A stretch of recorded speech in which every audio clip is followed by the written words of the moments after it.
There's an old saying, even a broken clock is right twice a day. It's a phrase we usually use to dismiss fools, but today we're going to look at a much darker version of that concept. What happens when the broken clock is a monster? We live in an age where we want to believe that evil is absolute. We want to believe that if someone is capable of unspeakable cruelty, everything they ever touched must be rotten. But history isn't a comic book. It's messy, complex, and deeply uncomfortable. Today, we're diving into the paradox of the terrible people who, accidentally, strategically, or ironically, made positive contributions to the world. We are not here to redeem them. We are here to understand how evil can sometimes wear the mask of progress, and why that duality is so disturbing. Let's start with one of America's most notorious serial killers, Ted Bundy. Before he was convicted of murdering dozens of young women, Bundy was a student at the University of Washington. He was studying psychology, and he seemed like a promising young man. So promising, in fact, that he landed a job working for the Seattle Suicide Hotline Center.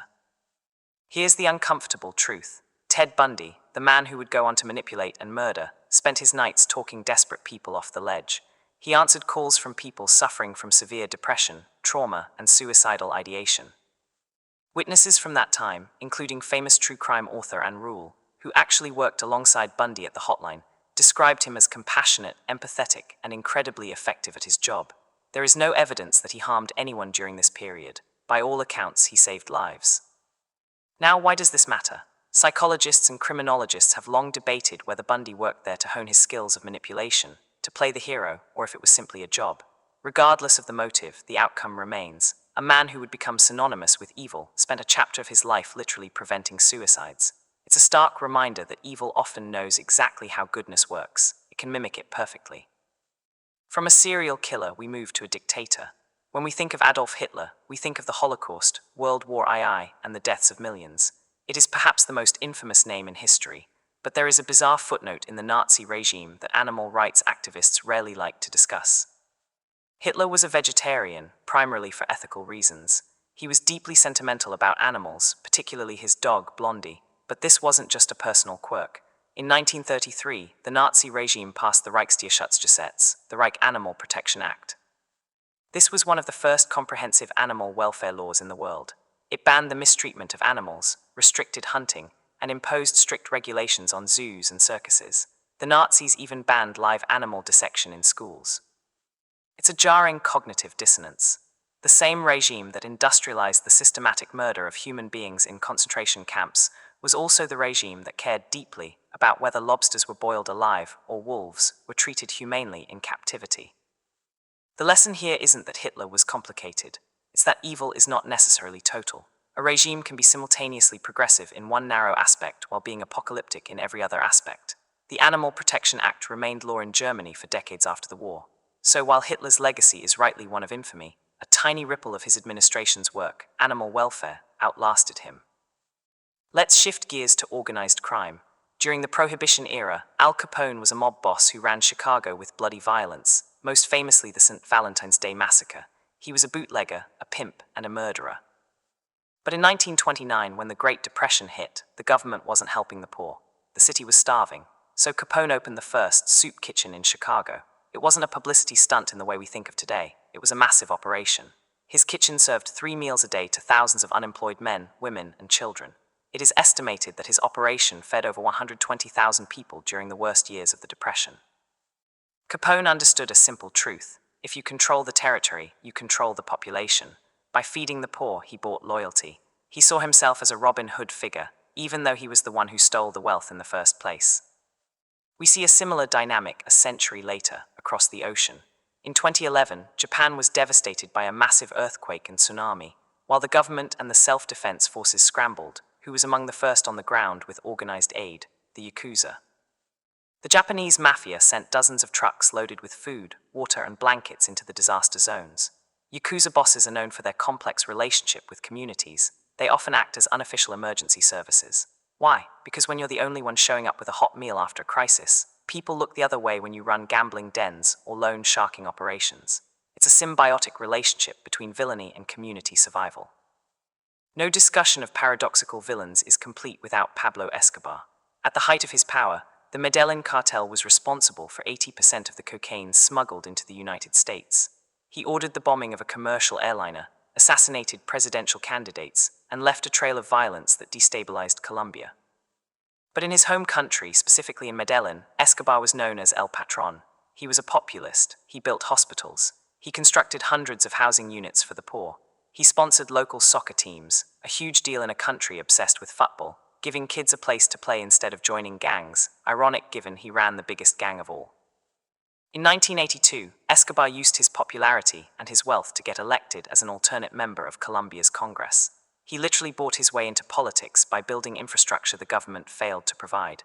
To the poor residents of the slums, he wasn't a drug lord. He was the only person who cared if they had a roof over their head. Of course, it was all built on blood money. The irony is that his charitable works contributed to his downfall in a way. They gave him the political immunity and local protection he needed to run his empire for decades. The positive contributions were real for the people who received them, but they were simply the cost of doing business for a terrorist.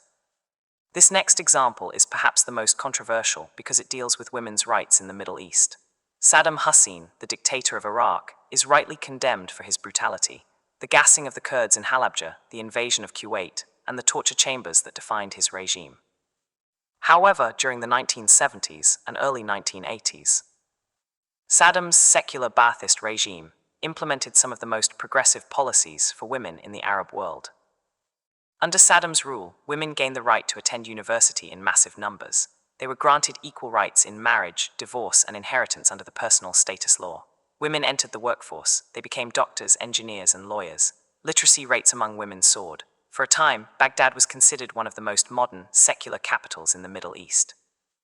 This wasn't done out of a moral awakening. It was done to build a modern state and secure a labor force. But the result was a generation of Iraqi women who enjoyed freedoms their mothers couldn't have imagined. After the 2003 invasion and the subsequent sectarian violence, many of those secular rights eroded under religious pressure. It's a painful truth. Sometimes, the dictator's infrastructure of control also serves as a protection for progressive social norms. Finally, we end with Jim Jones. The name is synonymous with the Jonestown Massacre, 918 people dead in a mass murder-suicide in the Guyana jungle. It was the largest loss of American civilian life in a deliberate act until 9/11. But before the Kool-Aid, before the madness, Jim Jones was a revolutionary. In the 1950s and 60s in Indianapolis and later California, Jones created the People's Temple. At a time when racial segregation was the law of the land in much of the United States, Jones built a fully integrated church.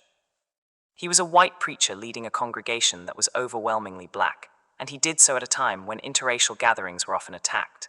He fought for social justice, ran soup kitchens, and established nursing homes for the elderly. He was so respected that he was appointed the director of the San Francisco Housing Authority.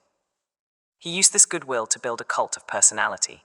The positive contributions, the racial integration, the social services were real. They changed lives and provided dignity to marginalized people, but they were also the bait. They were the tools he used to gain the absolute trust required to eventually lead his followers to their deaths. It's the most tragic example of the broken clock phenomenon. The good wasn't fake, but it was ultimately a weapon. So what do we do with this information? It would be easier if monsters were monsters in every aspect of their lives, but they aren't. The point of this video isn't to rehabilitate these figures. Ted Bundy is still a monster. Hitler is still the embodiment of evil. Escobar is still a terrorist. The point is to recognize that good deeds do not equal a good person. When we acknowledge that terrible people can do great things, we protect ourselves. Because if we believe evil always looks like a snarling villain, we won't recognize it when it looks like a philanthropist, a community leader, or a politician who wants to protect animals. The broken clock is right twice a day, but it's still broken. And if you rely on it, eventually, it will leave you lost. Thanks for watching. If you enjoyed this deep dive into the ethics of history, please like and subscribe. And let me know in the comments, do you think we can separate the deed from the doer? I'll see you in the next one.